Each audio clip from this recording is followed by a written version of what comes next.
The RF200 2025 model ലോഞ്ചായി നിങ്ങളെല്ലാവരും കണ്ടു കാണും. അപ്പോൾ ഇന്ന് നമ്മളതിൻ്റെ ഒരു റിവ്യൂ ആണ് ചെയ്യാൻ പോകുന്നത്. നിങ്ങൾ ഇതുവരെയും പല രീതിയിലുള്ള റിവ്യൂസ് കണ്ടു കാണും.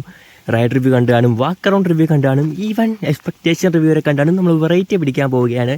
നമ്മൾ ചെയ്യാൻ പോകുന്ന റിവ്യൂ ഇമാജിനേഷൻ റിവ്യൂ. നമ്മൾ വണ്ടി ഇല്ലാതെ ആ വണ്ടി നമ്മൾ ജസ്റ്റ് ഒന്ന് റിവ്യൂ ചെയ്യാൻ പോവുകയാണ്. ഞാൻ വിചാരിച്ചത് കുറച്ച് വെറൈറ്റി പിടിക്കാൻ മാത്രമല്ല, ഒരു വണ്ടി ഇറങ്ങിക്കഴിഞ്ഞാൽ അത് ആദ്യം മെയിൻ ടീംസിനൊക്കെ കിട്ടി, ട്രാക്ഷൻ ഫോർ ക്ലച്ചസ് കൊണ്ടേ മലയാളം അവർക്ക് കിട്ടി എല്ലാവരും കണ്ട് മടുത്തതിന് ശേഷമായിരിക്കും സബ്സ്ക്രൈബേഴ്സ് കുറവുള്ള നമ്മളെ കയ്യിൽ വണ്ടി കിട്ടുന്നത്. പിന്നെ ട്രിവാൻഡ്രത്ത് ഈ വണ്ടി വരുമ്പോഴും എല്ലാവരും ആ വണ്ടി കണ്ട് എനിക്കൊന്ന് ഓട്ടിച്ച് മടുക്കം വായിക്കും നമ്മളെ കണ്ടു കിട്ടുന്നത്.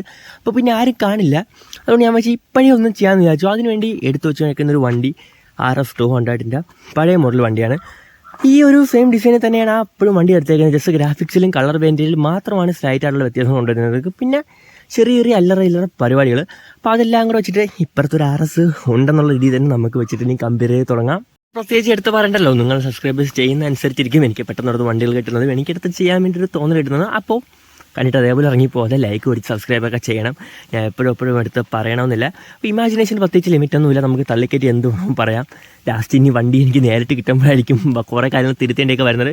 ഞാൻ തള്ളിക്കറ്റിയൊന്നും പറയുന്നത്, ജസ്റ്റ് ഒരു ഫ്രഷ് ലുക്സും അതിൻ്റെ വീഡിയോസും കുറച്ചൊക്കെ ഞാൻ എടുത്ത് വെച്ചിട്ടുണ്ട്. അപ്പോൾ അതും ഇത് വെച്ചൊക്കെ കമ്പയർ ചെയ്താണ് ഞാൻ ഇതിനെപ്പറ്റി സംസാരിക്കുന്നത്. ഇതൊക്കെ നമുക്ക് ഫ്രണ്ടിൽ നിന്ന് തന്നെ തുടങ്ങാം അല്ലേ. നമ്മുടെ ഈ RSന് വരുന്ന ഹെഡ്ലൈറ്റ് എന്ന് വെച്ചാൽ ഹാലജൻ ആയിട്ടുള്ള പ്രൊജക്ടർ ലൈറ്റാണ്. ഞാൻ നിങ്ങൾക്ക് ഇട്ട് കാണിച്ചു തരാം. സ്റ്റോക്കായിട്ട് തന്നെ വണ്ടി വരുന്ന ഹാലജൻ പ്രൊജക്ടേഴ്സ് കൺവേർട്ട് ചെയ്ത് LED പ്രൊജക്ടേഴ്സിലോട്ട് ചെയ്തിട്ടുണ്ട്. ഈ ഹാലജൻ നോർമലായിട്ട് എല്ലാവരും അവരുടെ സ്റ്റോക്ക് വണ്ടിയിലും മറ്റ് LED ആക്കുന്നതാണ്. ഇപ്പോൾ കമ്പനി തന്നെ നമുക്ക് സ്റ്റോക്കായിട്ട് LED പ്രൊജക്ടേഴ്സ് പ്രൊവൈഡ് ചെയ്യുന്നുണ്ട്. പിന്നെ RF220 ടയർ സൈസ് കുറച്ചുകൂടെ അപ്സൈസ് ചെയ്തിട്ടുണ്ട്. എന്ന് വെച്ചാൽ ഫ്രണ്ടിൽ 110ഉം ബാക്കിൽ 140 ആക്കിയിട്ടുണ്ട്. ഇപ്പോൾ എല്ലാ വണ്ടിയിലും നിങ്ങൾ എടുത്ത് നോക്കി അറിയാൻ പറ്റും, എല്ലാവരും ഇടുന്നത് 110 തന്നെ ആയിരിക്കും ഇടുന്നത്. ചിലർ 120 ഒക്കെ ഇടുന്നുണ്ട്. 110 ആയിരിക്കുന്ന വലിയ ബുദ്ധിമുട്ടൊന്നും ഇല്ലാത്ത രീതിയിൽ പോകാൻ പറ്റും. ബാക്കിൽ കൊടുത്തേക്കുന്ന 140 വെഷൻ തന്നെ ഒരു 150 വരെയൊക്കെ കൊടുക്കാം. ഞാൻ എൻ്റെ വണ്ടിയിലും അവിടെ 150 ആണ് ഇട്ടേക്കുന്നത്. അതാകുമ്പോഴത്തേക്ക് വലിയ രീതിക്കുള്ള മൈലേജ് ഡ്രോപ്പോ കാര്യങ്ങളൊന്നും ഉണ്ടാവില്ല. ഇനി വലിയ ടയർ ഇടുന്നുണ്ടെങ്കിൽ പ്രത്യേകിച്ച് ഉപയോഗമൊന്നും ഉണ്ടാകാൻ പോകുന്നില്ല, നഷ്ടങ്ങൾ മാത്രം. അപ്പോൾ ഒരുപാടൊന്നും അപ്സൈസ് ചെയ്യാതിരിക്കാൻ വേണ്ടി പ്രത്യേകിച്ച് നോക്കണം. അപ്പോൾ ഈ വണ്ടി എൻ്റെയറിൽ ഈ സെയിം ഫെയറിങ്ങും കാര്യങ്ങളും എല്ലാം അതേപോലെ ഡിക്റ്റോ ആണ് വന്നേക്കുന്നത്. അതിൽ തന്നെ കളർ വേരിയൻസ് 3 കളർ വേരിയൻ്റ് ഉണ്ട്. White, red and dark grey എന്നീ 3 കളർ വേരിയൻറ്റിലും ഗ്രാഫിക്സിലുമാണ് ഈ ഒരു വണ്ടി ഇറങ്ങിയേക്കുന്നത്. ഇപ്പോൾ നമ്മൾ വിചാരിച്ച പോലെ തന്നെ ഇതിൽ UFD 4 കമ്പനി കൊണ്ടുവന്നിട്ടില്ല. ബജാജ് നമ്മളെ ഇടയ്ക്കിടയ്ക്ക് ഡിസപ്പോയിൻമെൻറ്റ് ചെയ്യും. പക്ഷേ ഈ ഒരു വിലയ്ക്ക് ഇത്രയൊക്കെ തന്നെ കൊണ്ടുവരാൻ പറ്റും. എന്തൊക്കെ പറഞ്ഞാലും നമ്മൾ ഈ വണ്ടി തന്നെ എടുക്കും. കാരണം ദ മോസ്റ്റ് അഫോർഡബിൾ ആയിട്ട് മെയിൻറ്റെയിൻ ചെയ്യാൻ പറ്റുന്ന ഒരു 200cc വണ്ടിയാണ് RF200. ബ്രാക്ക് പാഡിൻ്റെ കാര്യം തന്നെ പറയുകയാണെങ്കിൽ 250 രൂപയ്ക്ക് അടുപ്പിച്ചേ ഉള്ളൂ മാറാൻ വേണ്ടി. അതിനെ ചില 150cc വണ്ടിയൊക്കെ ബ്രാക്ക് പാഡൊക്കെ 1200 രൂപയ്ക്കാവും. അപ്പോൾ അതൊക്കെ നമ്മൾ കൺസിഡർ ചെയ്യണം. ഞാനും വിചാരിച്ചു UFD 4 വരുമെന്ന്. കാരണം NS200 പുതിയ അപ്ഡേറ്റഡ് വെർഷനിലും UFD 4 കൊടുത്തിരുന്നു. അതെങ്കിലും കൊടുക്കായിരുന്നു. പക്ഷേ ഒരുപാട് വലിയ ഡൊമിനോൻ്റെ UFD 4 കൊടുത്തു കഴിഞ്ഞാൽ ഇത് വളയ്ക്കാനൊക്കെ കുറച്ച് ബുദ്ധിമുട്ടായിരിക്കും ഈ ഒരു ഫെയറിങ്ങിൻ്റെ ഇടയിൽ. പിന്നെ അത് ഒരു 400cc വണ്ടിയുടെ UFD 4 ആണ്. അതൊരിക്കലും ഇതിൽ വരില്ല എന്ന് എനിക്ക് നേരത്തെ അറിയായിരുന്നു.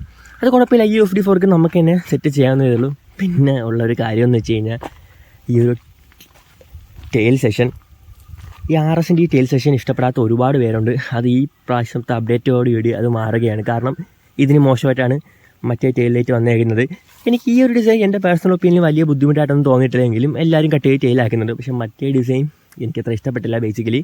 കാരണം അത് ഇൻറ്റഗ്രേറ്റഡ് ആയിട്ടുള്ള ഒരു ടെയിൽ ലൈറ്റാണ് വരുന്നത്. വെച്ചാൽ ഇൻഡിക്കേറ്ററും ആ ടെയിൽ ലൈറ്റ് കൊടുത്താനുണ്ട്. പക്ഷേ ആ ഒരു ഡിസൈൻ എന്തോ എനിക്കത്ര പേഴ്സണലായിട്ട് ഇഷ്ടപ്പെട്ടില്ല. നിങ്ങൾക്ക് ഇഷ്ടപ്പെട്ടെങ്കിൽ തീർച്ചയായിട്ടും കമൻറ്റ് ചെയ്യണം. പിന്നെ ഹഗ്ഗർ ഇതിലിപ്പോൾ ഹഗ്ഗറായി വെച്ചിട്ടില്ല, അത് നിങ്ങൾ നോക്കണ്ട. ഇതിൽ വരുന്ന ഹഗ്ഗർ മാറ്റി നമ്മൾ NS400 കാണുന്ന ഇതിലുള്ള ടയർ ഹഗ്ഗർ വെച്ചിട്ടുണ്ട്. പിന്നെ റെയർ ഫെഷനിൽ ടയർ സൈസും അപ്ഗ്രേഡ് ചെയ്തിട്ടുണ്ട്, 140 ആക്കിയിട്ടുണ്ട്. പിന്നെ എൻജിൻ സൈഡിലും പെർഫോമൻസിലും ഒന്നും കാര്യമായ മാറ്റങ്ങളൊന്നും വന്നിട്ടില്ല. ആ ഒരു സെയിം സ്പെക്കും സെയിം പെർഫോമൻസും സെയിം പവറാണ് കൊടുത്തേക്കുന്നത്. അതുകൊണ്ട് തന്നെ മൈലേജും ഏകദേശം ആ സെയിമൊക്കെ തന്നെ ആയിരിക്കും. RS ഇമോഷണലായിട്ട് കുറച്ച് അറ്റാച്ച്മെൻ്റൊക്കെ ഉള്ളൊരു മീറ്റർ ചേഞ്ച് ചെയ്ത് ഫുള്ളി ഡിജിറ്റലായിട്ടുള്ള മീറ്റർ കൺസോൾ കൊടുത്തിട്ടുണ്ട്. പക്ഷേ അതൊരു വലിയൊരു അപ്ഡേറ്റ് തന്നെയാണ്. പക്ഷേ എനിക്കത് ഇഷ്ടപ്പെടില്ല. ഈ ഒരു അനലോഗ് മീറ്റർ ഉണ്ട്. നമ്മൾ ഈ ഒരു കീ ഒന്നിട്ട് വണ്ടി ഒന്ന് സ്റ്റാർട്ടാക്കുമ്പോൾ ഈ നീഡിലൊന്ന് കറങ്ങി വന്ന് നിൽക്കുന്നൊരു നിപ്പുണ്ട്. ഇപ്പോൾ ഇതിൽ മീറ്ററേ വർക്കാവാത്തതുകൊണ്ട് നിങ്ങൾക്ക് കാണാൻ പറ്റാത്തത്. ഞാൻ അതെൻ്റെ വണ്ടിയിലൊന്ന് കാണിച്ചു തരാം നിങ്ങൾക്ക്.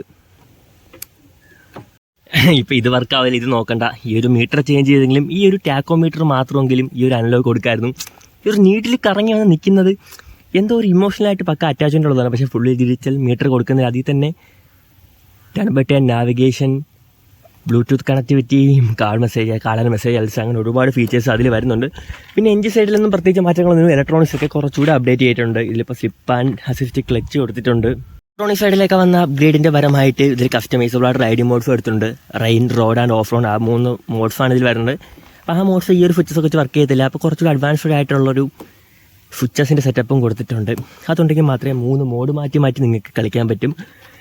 പിന്നെ എനിക്കിതിൽ ആ ഒരു FD4 കൂടെ വേണമെന്നുണ്ടായിരുന്നു. അതിനി നമുക്ക് തന്നെ വേണമെങ്കിൽ അഡീഷണൽ ചെയ്ത് കയറ്റാവുന്നതേ ഉള്ളൂ. എൻജിൻ ഫൈറ്റിലൊന്നും ഒരു വ്യത്യാസവും ഈ വണ്ടി കൊണ്ടുവന്നിട്ടില്ല.